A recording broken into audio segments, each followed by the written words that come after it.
Welcome back to another video. Here is the next one in the series of how to tackle the Senior Maths Challenge with literally a Senior Maths Challenge question. So how more real can you get? The Senior Maths Challenge comes with a bunch of skills that you may not necessarily need, not necessarily harder than GCSE, but you might not need them all the time. I will say though, knowing them might help you with the GCSE.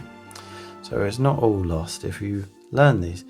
This particular skill I definitely know from the GCSE in some of the more peculiar situations, so worth knowing and applying where necessary.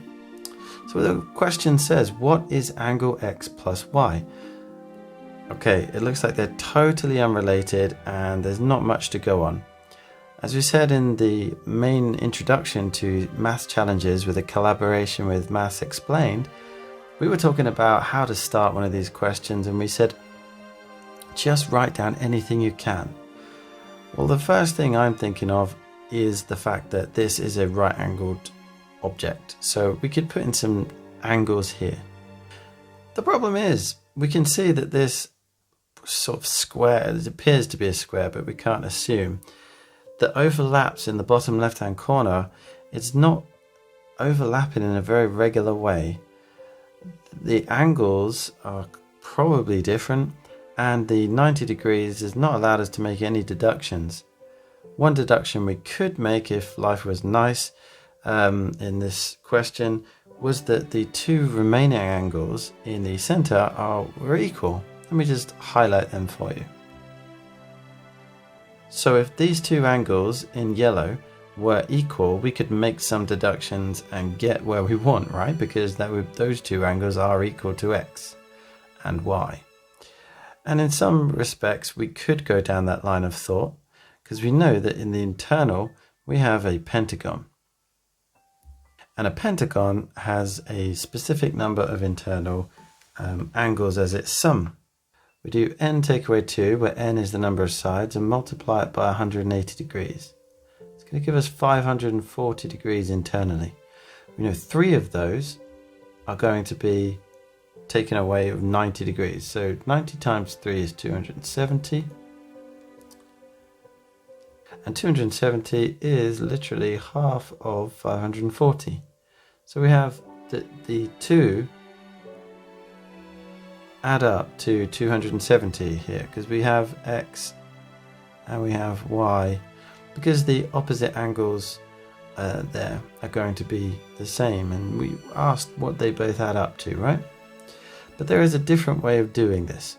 Let me clear the working. Okay, now it's all clear. I would just like to say it's possible to do it that previous way. It may not always be obvious to you, and you may not see that. And so we need alternatives. That was also quite a long way. What I'd like to bring to you is the idea that when we have these angles and you notice that there are some sort of parallel lines almost involved, because we're used to seeing parallel lines like this, right? So this particular one, we have all sorts of alternate angles and corresponding angles, such as these two alternating angles, which you know are equal. But there are a lot of interesting patterns with the parallel lines that help us. So let's see, where could you, or what would you think a parallel line would be useful to be added? Yep, hopefully you thought it was here. And this parallel line, well, this line is parallel to this one, down here. Now, what is also true is that this is parallel to this. So the scenario that we have going on is almost like, on the right hand side, this. And if we add on the angles that we have, we can bring those two together to find what they are added together. And you do that with the very simple idea of corresponding angles in parallel lines. So if this y down the bottom right is where it is, there's a number of other places which are exactly the same, where those two parallel lines cross over, creating the same angle. then one of those just so happens to be up here. And what is the missing angle out of that whole thing? It's a 90-degree angle. We'll just draw that on the diagram for us.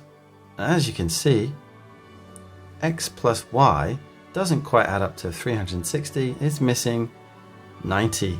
So the simple sum is, which means x plus y is 270 degrees. We know that, we found it earlier using a different method, but you can see the power of this method. Noticing parallel lines is super important. I hope it's helpful. Thank you so much for watching this, and make sure you subscribe so that you can see the next video coming out soon in this series.